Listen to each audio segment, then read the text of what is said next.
Hi everyone! Welcome to Artsonia's After School Art Club. Today, we have a fun art project from Miss Carrie Ann, an art teacher from Wisconsin. Hope you enjoy the video and don't forget to have your artwork uploaded to your Artsonia gallery. Hello! Welcome to Art with Carrie Ann.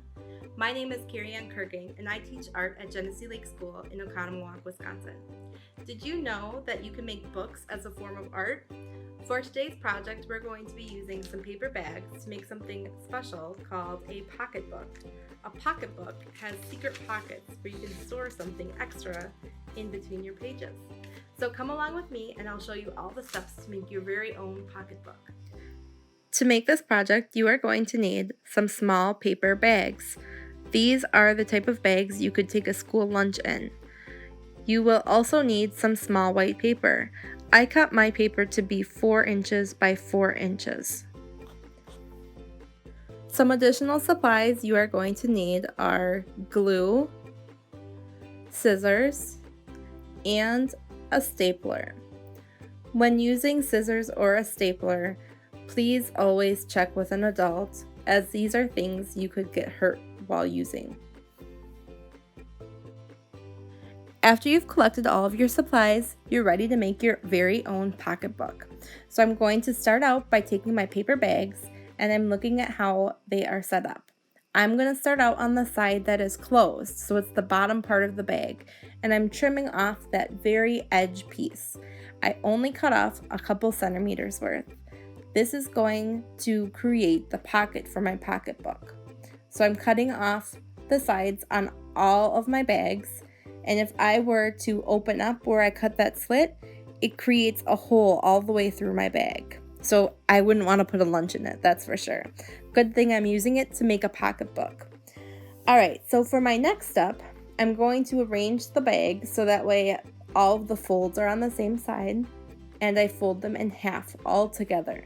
So I had the stack and I folded all together in half, and now I'm taking my stapler and putting a couple staples on the folded side, and that's creating my binding.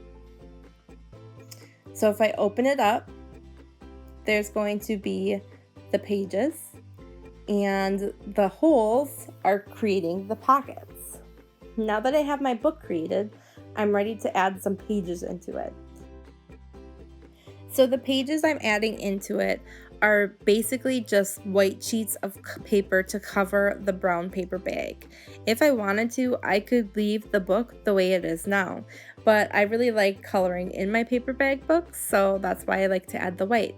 So as you can see, I just put some glue on my paper, and because I'm using glue stick, I'm going to hold down an extra long time, and I'm really pushing down on there to help the glue really stick because I don't want my pages to fall out. And now I'm going to go through and add this to every page of my booklet. So I'm going to go ahead and speed through this part. What I'm doing here is I'm just adding the white page onto my booklet page. I am only adding the white onto the front side of my booklet, but if you have extra white papers, you could do it on the front and the back side of your booklet page, so that gives you more white space to color, draw, or write in. As I get to the back of my booklet, you notice that there's the folded edge of the lunch paper bag. This is one reason why I do like adding the white pages, because it kind of hides that folded part. There's nothing wrong with that folded edge of your booklet. I just like to hide it with the white ones. It's going to be in a different spot on your booklet depending on how you folded and bound your pages. So it might be on the back side, or they might be in all different spots, and that's totally okay. Now that your book's all put together, we can go ahead and put some of your final touches onto it. One thing that I think is important for every book is to have a title page. So I'm going to go ahead and use a marker and just add my title to this. It's going to be called My Art Book.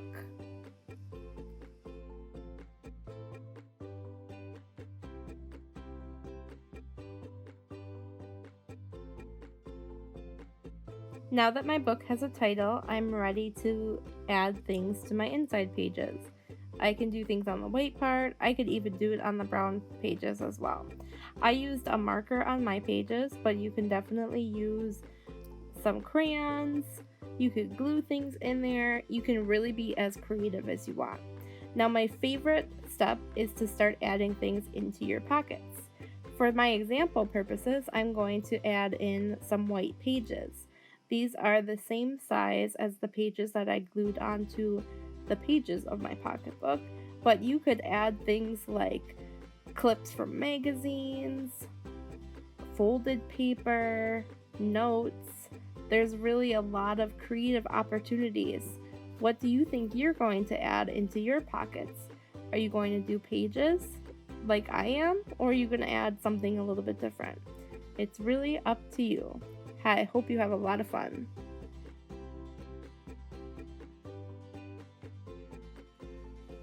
I hope you had a lot of fun making your own pocketbook. I think it has a lot of opportunity for some creativity to be added to it. So I hope that you spend some time adding a lot of different things to your pocketbook to make it your very own masterpiece. Bye!